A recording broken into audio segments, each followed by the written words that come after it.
तो आज हम लोग अगला चैप्टर शुरू करेंगे, सापेक्षिक गति। अगला जो टॉपिक हम लोग शुरू करेंगे वो क्या है बेटा? सापेक्षिक गति। देखिए, सापेक्षिक गति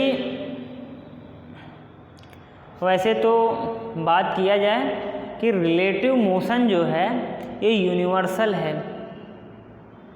पूरे ब्रह्मांड में ऐसी कोई भी वस्तु, ऐसा कोई भी पिंड नहीं है जो एब्सोल्यूट हो, जो निरपेक्ष हो।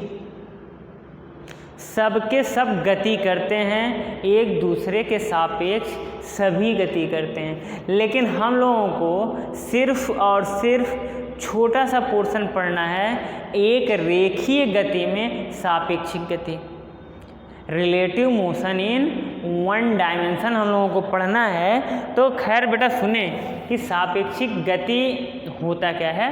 मान ले कि दो पिंड है, पिंड ए है,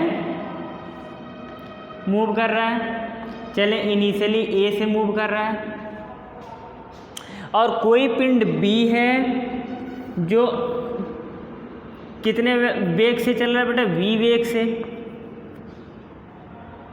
और किसी तो अब b के सापेक्ष a की गति कुछ और होगी, a के सापेक्ष b की बात कुछ और होगी। लेकिन जब एक दूसरे के सापेक्ष दूसरे की बात करते हैं तो जो गति आती है वो सापेक्षिक गति आती है। जैसे हम कहें कि बेटा a के सापेक्ष b की गति कितनी है, तो ये सापेक्षिक गति कहलाएगी। ऐसे ही b के सापेक्ष a की गति कितनी है, वो भी सापेक्षिक गति कहलाएगी। तो हम लोग सीधे सीधे कहते हैं कि एक पिंड या वस्तु के सापेक्ष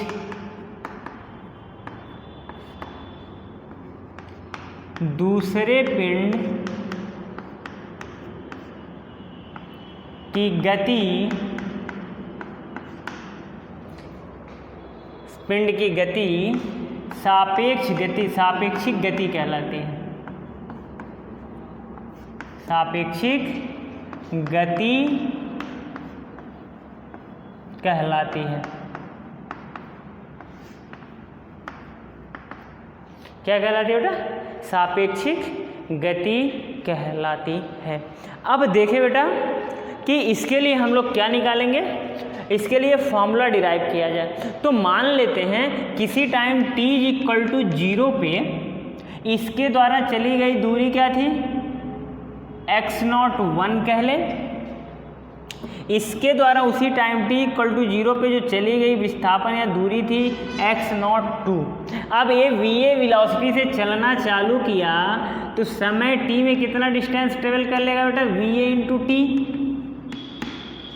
और ऐसे ये कितना दूरी तय कर लेगा? vv × t।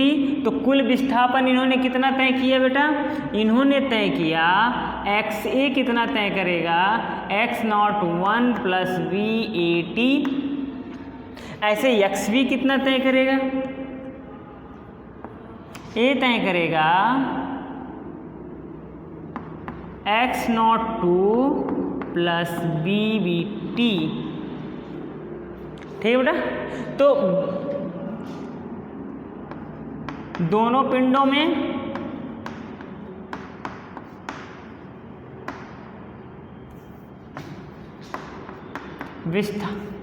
स्थिति सदिश में अंतर देखें, ये कितना हो जाएगा?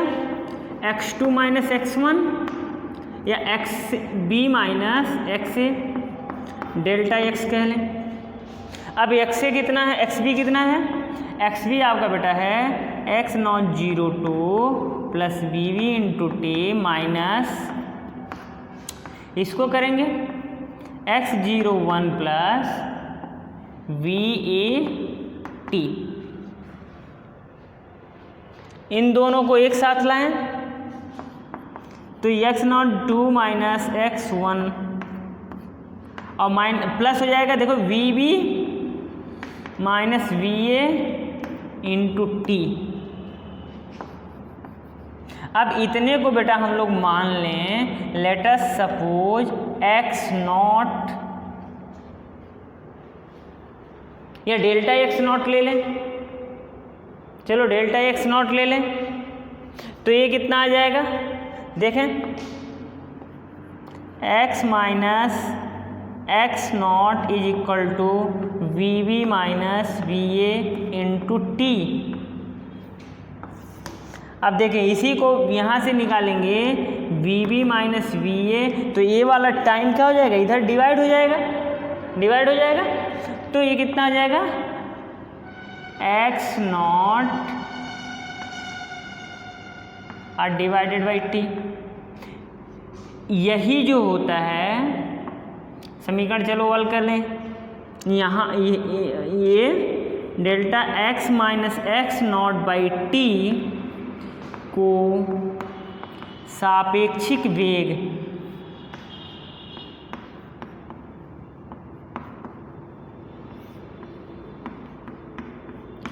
VBA कहते हैं। अतः VBA is equal to VB minus VA। यही क्या हो जाएगा, आपका फॉर्मूला हो जाएगा। अब देखिए बेटा सबके सब वेक्टर हैं, तो इसको हम लोग वेक्टर फॉर्म में ही लिखेंगे। अब देखिए इसमें सवाल जो होते हैं बेटा बहुत टिपिकल न्यूमेरिकल आते हैं, और मैं आपको छोटे छोटे प्रॉब्लम से लेके जो जेई और नीट में सब प्रॉब्लम पूछे गए हैं वो सब प्रॉब्लम मैं आपको सॉल्व करवाऊंगा। बहरहाल आप इसमें जो नहीं आपको समझ में आए वो हमसे पूछ लिया करें, आप कमेंट सेक्शन में जाके पूछ लें, या तो फिर आप जैसे भी आपको लगे आप पूछ सकते हैं। अब देखिए इसमें दो चीज़ें हम लोगों को ध्यान रखने हैं, बहुत ज़रूरी चीज़ें, कि मान लो दो पिंड एक दूसरे की ओर आ रही हैं, तो उनके वेग क्या होते हैं बेटा, जुड़ जाते हैं। मान लो एक पूरब से आ रहा है, दूसरा पश्चिम से आ रहा है, तो दोनों के वेग आपस में जुड़ जाएंगे। या तो आप सीधे सीधे उनको क्या कर लो, वेक्टोरली सदिश राशियों की तरह जोड़ लेंगे तो भी वही आएगा, क्योंकि एक तो पॉजिटिव है तो दूसरे को हम लोग नेगेटिव करके इसमें सब्ट्रैक्ट करेंगे तो जुड़ जाएगा। और जब दोनों एक ही दिशा में जा रहे हों तो बेटा ये सीधे सीधे घट जाएंगे। क्लियर है? चलें, बस ये आपका लास्ट टॉपिक था, तो इसके बाद हम लोग न्यूमेरिकल सेक्शन डिस्कस किया जाएगा। ओके।